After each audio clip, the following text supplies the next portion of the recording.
ጓደኞቿ በገንዘብ ተድራድረው ላውሬ ያሳልፈው ሰጥቷታል። ሴት አይደላችሁም? ነገያችሁ ምን ሊሆን እንደሚችል እንኳን አላሰባችሁ? በእውነት ፈርቻለሁ። ይሄንን ቪዲዮ ካየሁት ጊዜ ጀምሮ እየደበደብኩ ነው እዩ ብሎ ፖስት ካደረገ የናንተን የሰራተኞችን ችግራችሁን እንጨዋለን። እናንተ ደግሞ በህፃናት ላይ ግፍን እንደዚህ ታደርጋላችሁ። የሚያስተምር ቅጣት ካልተሰጠ ነገም እንደዚህ አይነት ነገሮች እየተባዙ መቀጠላቸው አይቀርም። ያስደነግጣል፣ በጣም ያስፈራል። የእውነት በአምቦ እየተፈጠረ ያለ ነገር፣ በተለይ በእነዚህ ወጣቶች ላይ እየተደረገ ያለ ግፍ እጅግ በጣም ለሰው ልጅ ሁሉ የሚከብድ ይመስለኛል። ሰዎች ምንድነው የተፈጠረው? ምን ጉድ ነው እያየን ያለ ነው? ለማየት ከቻላችሁ አሳያችኋለሁ፣ ካልሆነ በቴሌግራም ቻናልም ለእናንተ ቪዲዮን ለማስቀመጥ ጥረት አደርጋለሁ። ግን እየተፈጠረ ያለውን ጥቂቱን ላሳያችሁ እንደውም ከቻላችሁ። ይሄ ቪዲዮ ለህፃናት አይመከርም። በተለይ ከ13 ከ14 ዓመት በታች የሆኑ ህፃናት ይህንን ቪዲዮ ባይመለከቱ እጅግ በጣም ደስ ይለኛል። ኢትዮጵያ ውስጥ ትልቅ ጥያቄ የሚነሳበት በሶሻል ሚዲያ እየተንቀሳቀሰ ያለው ግፍ ምንድን ነው? ሎክ እየጠየቃቸው ነው ማለት ነው። በአንድ ቋንቋ የሚግባቡ ሰዎች ናቸው።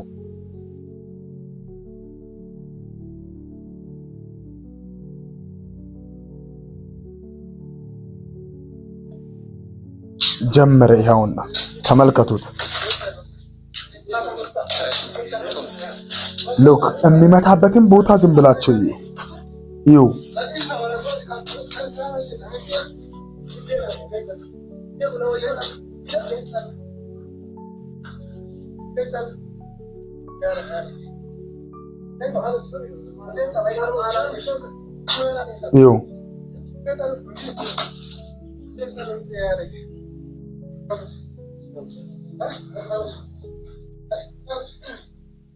እዩ የሚመታበትን አይታችኋል?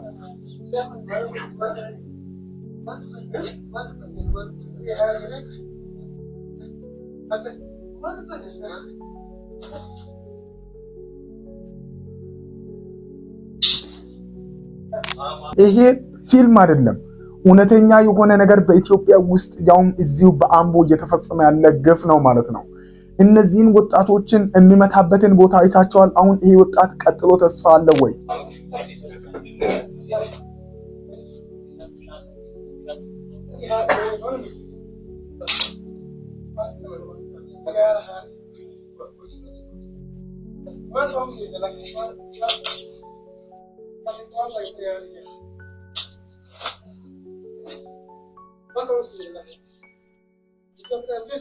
በስመ አብ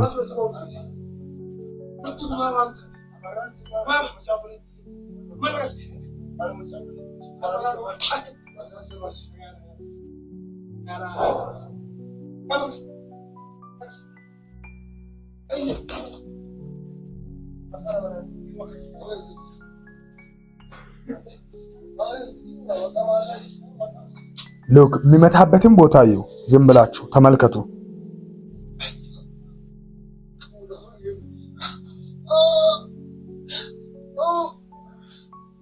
የማይጠቅም አድርጎታል ማለት ነው። ከጥቅም ውጭ አድርጎታል ማለት ነው። ታውቃላችሁ። በተለይ ይሄ አንደኛው ወጣት ከተረፈ ራሱ በህይወት ኖሮ ምን ይጠቅማል? ኦልሬዲ ትልቅ የሰውነቱ ክፍሎች ኩላሊቱን ጨምሮ እጅግ በጣም ፈታኝ የሆኑ ታክመው እንኳን መዳን የማይችልባቸው ቦታዎች በጣም በተደጋጋሚ ሲመቱ እያያችሁ ነው። ይሄ በሊቢያ የተፈጸመ አይደለም። እንኳን ሊቢያውያን ሌላ ባዕድ እንኳን እንደዚህ አይጨክንም። በኢትዮጵያዊ በአንድ ቋንቋ እየተነጋገሩ በዚህ ልክ ማድረግ ህግ ባለበት እንኳን ጥፋት ቢኖር መጠየቅ በሚቻልበት ሀገር እናንተ ያውም ካሜራ ተደቅነው እንደዚህ ሲሆን ማየት አይከብድም ወይ? በእውነት ፈርቻለሁኝ። እኔ ኢትዮጵያ ውስጥ ያለውን የህግ በላይነትን በዚህ እውነት ካላየሁኝ በጣም በጣም አስቸጋሪ ነገሮች ቀጥለው ሊመጡ እንደሚችሉ ማሳያ ይመስለኛል። ይሄ ነገር እጅግ በጣም ውስጤ የእውነት ተሰብሯል። በእውነት ፈርቻለሁኝ ይህንን ቪዲዮ ካየሁት ጊዜ ጀምሮ። ምክንያቱም አንድ ሰው በድፍረት በሶሻል ሚዲያ እንደዚህ አይነት ቪዲዮን ቀርጾ እየደበደብኩ ነው እዩ ብሎ ፖስት ካደረገ ይሄ በጣም ትልቅ አደጋን ለሀገራችን ለኢትዮጵያ እያመጣ እንደሆነ ልብ በሉ። ምንድነው እየተፈጸመ ያለው? ምን እየሆነ ነው? እነዚህ ልጆች ቀጥለው ቢተርፉ ራሱ ምን ይጠቅማሉ? የሆነ ነገር ማድረግ በቃ እኮ መሞታቸው ራሱ አይቀርም። ከዚህ በኋላ ቢተርፍም ይሄ ልጅ ምን ይጠቅማል? የተደበደበውን መደብደብ አይታችኋል አይደል? ሙሉውን ቪዲዮ ማሳየት በጣም ከባድ ቢሆንም ግን ሜቢ ለአካውንታችን በጣም አደጋ ሊሆን ይችላል። ይህንን ቪዲዮ ፖስት የምናደርግበት መንገድ በጣም አስቸጋሪ እንደሚሆን አስባለሁ። ግን አምቦ የህግ አካላት ምን እያደረጉ እንደሆነ በቀጣይ እንግዲህ አፋጣኝ የሆነ መልስ እንዲሰጠንና ይህንን የሚመሰረው ማንም ቢሆን ከህግ በላይ አይደለም። ብዙ ነገር ያንገላታውን ይህንን ትውልድ ይህንን ወጣት በቃ ኑሮ ውድነት ያንገላታውን፣ ስራ ማጣት ያንገላታውን፣ ታዲያ እንደዚህ አይነት ደግሞ ልቡ ያበጠ በግፍ የተሞላ ሰው ደግሞ ሲያንከራትት ማየት፣ ሲያብጠለጥል ማየት፣ እንዲህ ሲደበድብ ማየት ይሄ ትልቅ ትልቅ ትልቅ ድፍረት ነው። በቃ ከሀገር ከመንግስት ማንም አይበልጥም። የመንግስት የበላይነት በዚህ ካልታየ ሌሎችን በዚህ መልክ የሚነሱ ድፍረት ያገኛሉ። እባካችሁን የህግ አካላት በተለይ በአምቦ አካባቢ የምትገኙ ይህንን ስፍራ የምታውቁ ቋንቋውን የምትችሉ ምን እያለ እንደሆነም ጭምር ተከታትላችሁ ነገሮችን በፍጥነት በማጣራት ለህግ እንዲቀርብ። ያ ካልሆነ ግን ኢትዮጵያ ውስጥ ያለው የቀጣይነት ሁኔታ በተለይ ለወጣቱ በጣም አስጊ ነው። እጅግ በጣም ሀዘን ተሰምቶኛል። ውስጤ በጣም አዝኗል። ተስፋ እስካይታይ ድረስ ማለት ነው። በቃ ፈራውኝ። ታውቃላችሁ ሶሻል ሚዲያ ላይ ስላለን አይደለም ይሄንን እየሰራው ያለሁት። ይህ የትውልድ ጉዳይ ነው። ይህ የሰብአዊነት ጉዳይ ነው። ይህ ወጥቶ የመግባት ጉዳይ ነው። እባካችሁ ይህንን ቪዲዮ በተቻላችሁ አቅም እንድደርስ ሼር አድርጉ። ይህን ቪዲዮ ተቀባበሉ በተቻላችሁ አቅም። ይሁ በቃ ህመሙን ተረዱ። ኢትዮጵያ ውስጥ ምን እየተፈጠረ ነው? ህፃናት ላይ ደግሞ ለሰራተኞች እኛ እንጮሃለን በየሶሻል ሚዲያ እየዞረን አይደል? ደግሞ በህፃናት ላይ እየተፈጸመ ያለውን ነገር አያችሁ? እስኪ አንዲት ሰራተኛ በአንዲት ህፃን ላይ የፈጸመችውን ግፍስ ተመለከታችሁ?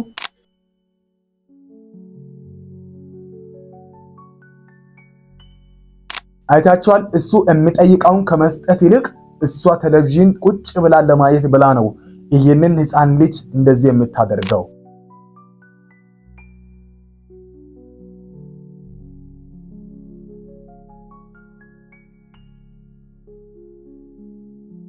አሁን በጣም በድብቅ ያለውን ብዙ ነገሮቻችንን ያሳየ እንጂ በየቤቱ ምናልባት በሰራተኞች እየደረሰ ያለ ነገር ህፃናትን አንዳንድ ህፃናት በጣም ባልተጠበቀ መንገድ ዲስካሬጅ ሆነው ልክ በጣም ፈሪ ሆነው ከሚያድጉበት አንዱ እንደዚህ አይነት መጥፎ ሰራተኞች ልጆቻችንን ሲይዙ እንደሆነ ልብ እንድትሉም ጭምር እፈልጋለሁ።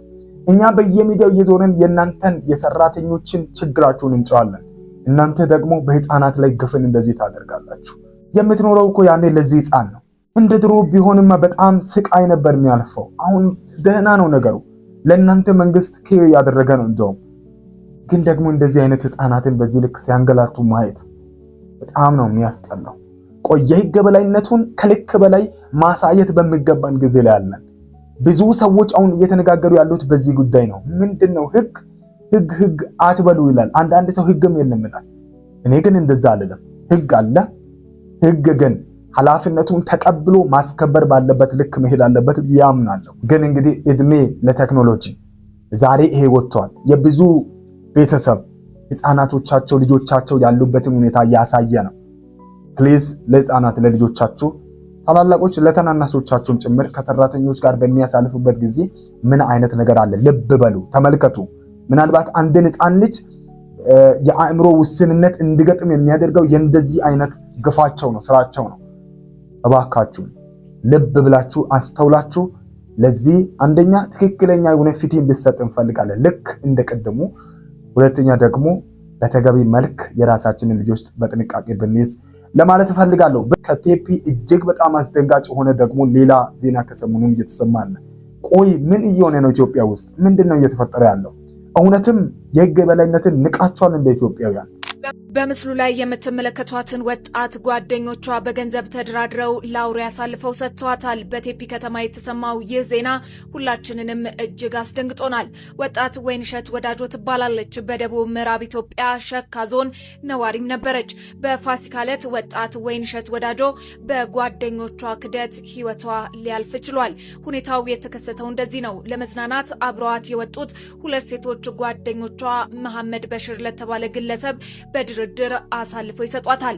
ግለሰቡ ካሰቃያትና ከደፈራት በኋላም በጭካኔ ሊገድላት ችሏል። ፖሊስ ባደረገው ብርቱ ክትትል መሐመድ በሽር የተባለው ተጠርጣሪ ነፍሰ ገዳይና ለድርጊቱ ተባባሪ የሆኑት 2 ሴት ጓደኞቿ በቁጥጥር ስር ውለዋል። የቴፒ ከተማ ነዋሪዎችም ለዚህ አረመኔያዊ ድርጊት ጠንከር ያለ ፍትህ እንዲሰጥ እየጠየቁ ይገኛሉ። ጓደኞቿ ናችሁ አሳልፋችሁ ስትሰጡ ምንም አልተሰማችሁ? እንድትደፈር አሳልፋችሁ ስትሰጡ ምንም አልተሰማችሁ? ሴት አይደላችሁ? ነገያችሁ ምን ሊሆን እንደሚችል እንኳን አላሰባችሁ?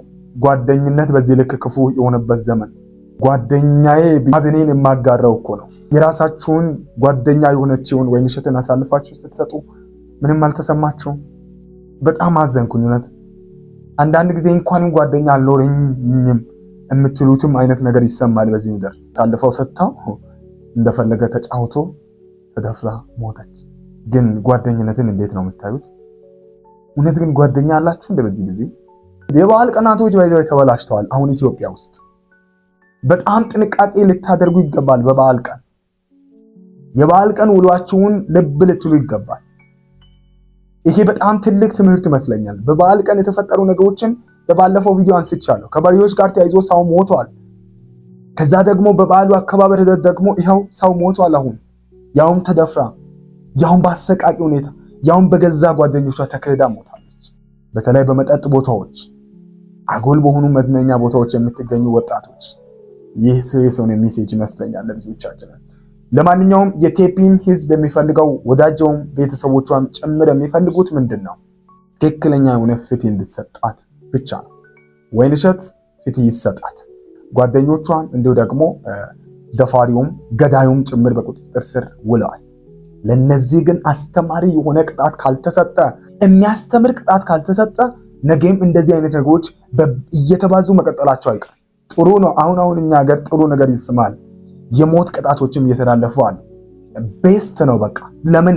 በጣም ጨካኝ ስለሆነን ብቻ። ግን በጣም ቆንጆ የሆነ ለሌሎችም የሚያስተምር ቅጣት ሲሰጥ በጆሮአችንም ሰምተን ፍትህ ለወይንሸት ሁላችሁም እያላችሁ በዚህ ኮሜንትም እንድትጽፉ ፈልጋለሁ። በጣም አሳዛኝ ነገሮች በዝተዋል። ምን ላድርግ?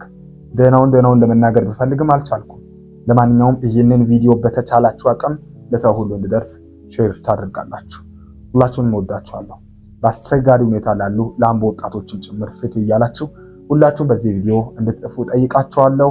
ለማንኛውም ይህንን ቪዲዮ በተቻላችሁ አቅም ሼር አድርጋችሁ ለሰው ሁሉ ለህግ አካላት እንዲደርስ ትብብራችሁን እንድታደርጉ ጠይቃችኋለሁ። ሰላም ሁኑ።